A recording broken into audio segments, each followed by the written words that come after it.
আবারও আজকে সুজাতা রান্নাঘরে দারুণ একটা রেসিপি নিয়ে আপনাদের সামনে হাজির হয়েছি। রেসিপিটা হলো কলা মোচার চচ্চড়ি করব চিংড়ি মাছ দিয়ে।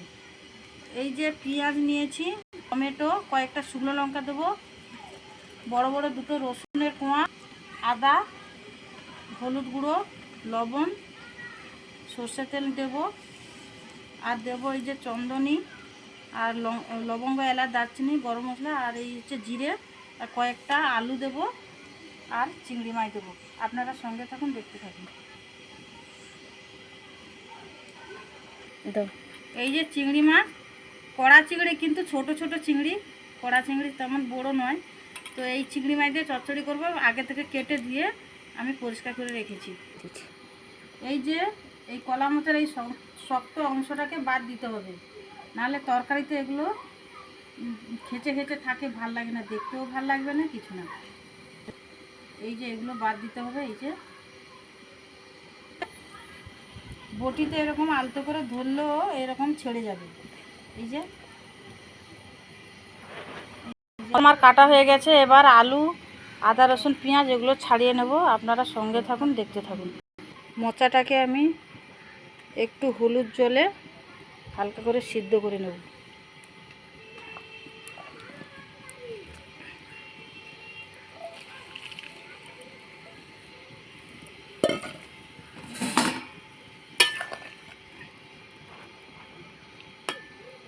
মোচাটা সিদ্ধ হতে থাকুক, তত সময় মশলাটা করে নেব। প্রথমে বাটবো আদা রসুন। আদা রসুন বাটা হয়ে গেছে। এবার জিরে, চন্দনী, গরম মশলা বেটে নেব। এবার বেটে নেব কয়েকটা শুকনো লঙ্কা। লঙ্কাটা আমার বাটা হয়ে গেছে, এবার নিয়ে নেব। মোচা আমার সিদ্ধ হয়ে গেছে, এবার আমি নামিয়ে নেব। মোচাটা আমি এইভাবে সিদ্ধ করে নিয়েছি।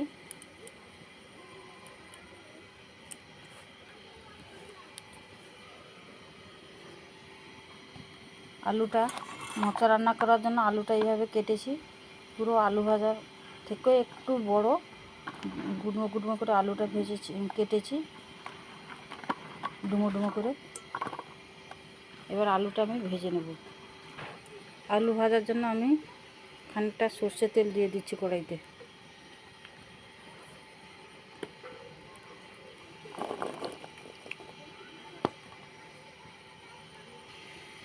তেলটা আমার গরম হয়ে গেছে, এবার আলুটা আমি দিয়ে দেব।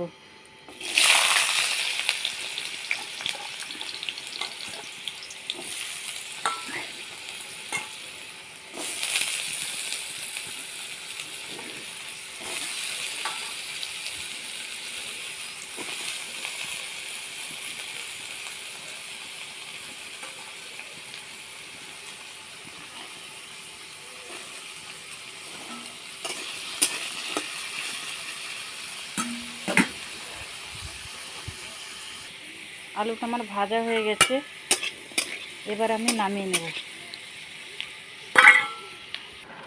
ওই একই কড়াইতে আমি খানিকটা সর্ষের তেল দিয়ে দেবো চিংড়ি মাছগুলো ভেজে দেওয়ার জন্য।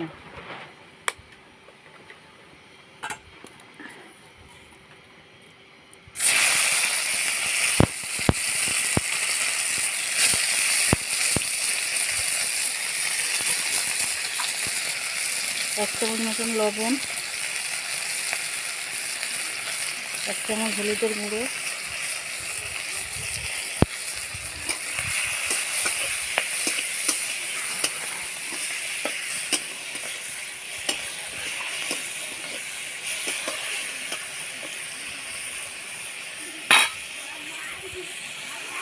চিংড়ি মাছটা আমার ভাজা হয়ে গেছে, এবার আমি নামিয়ে নেব। তরকারিটা রান্না করার জন্য এবার আমি সর্ষের তেল দিয়ে দেবো। বেশ কিছুটা সর্ষের তেল দিলাম। দিয়ে দেবো দুটো শুকনো লঙ্কা, দুটো তেজপাতা,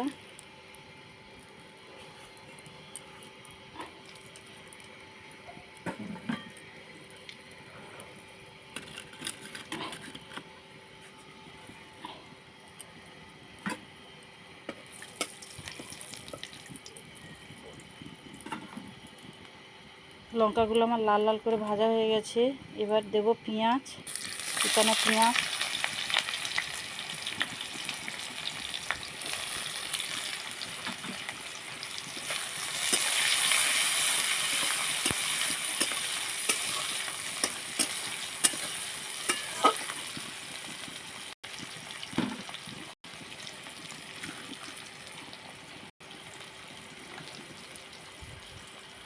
পেঁয়াজটা আমার লাল লাল করে ভাজা হয়ে গেছে। এবার আদা রসুনের বাটা দিয়ে দেবো।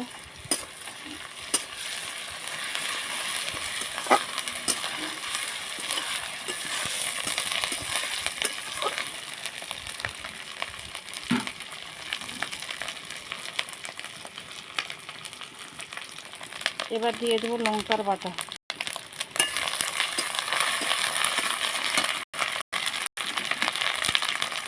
টমেটো কুচি,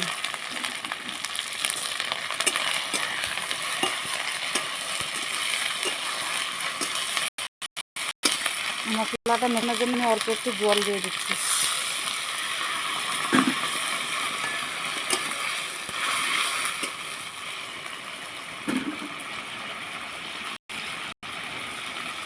দিয়ে দেবো 1 চামচ হলুদের গুঁড়ো,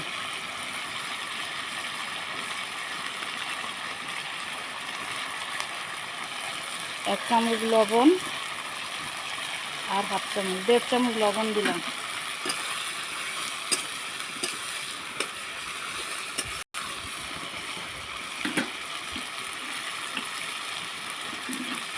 জিরে, লবঙ্গ, এলাচ, দারচিনির বাটা আর চন্দনের বাটা একসাথে বেটে রেখেছিলাম, দিয়ে দিলাম।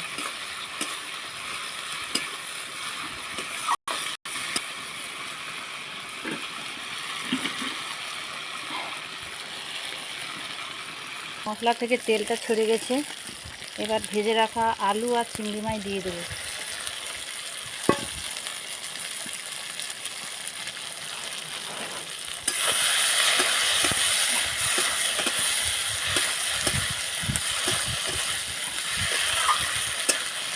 কিছু সময় কষানোর পরে মশাটা এর মধ্যে আমি দিয়ে দেবো।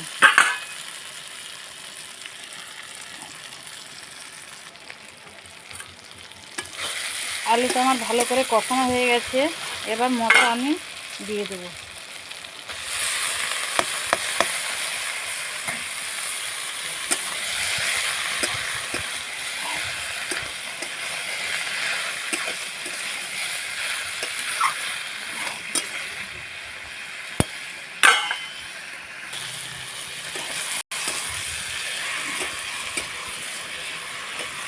একটু নেড়ে নেড়ে আমি রান্নাটা করব।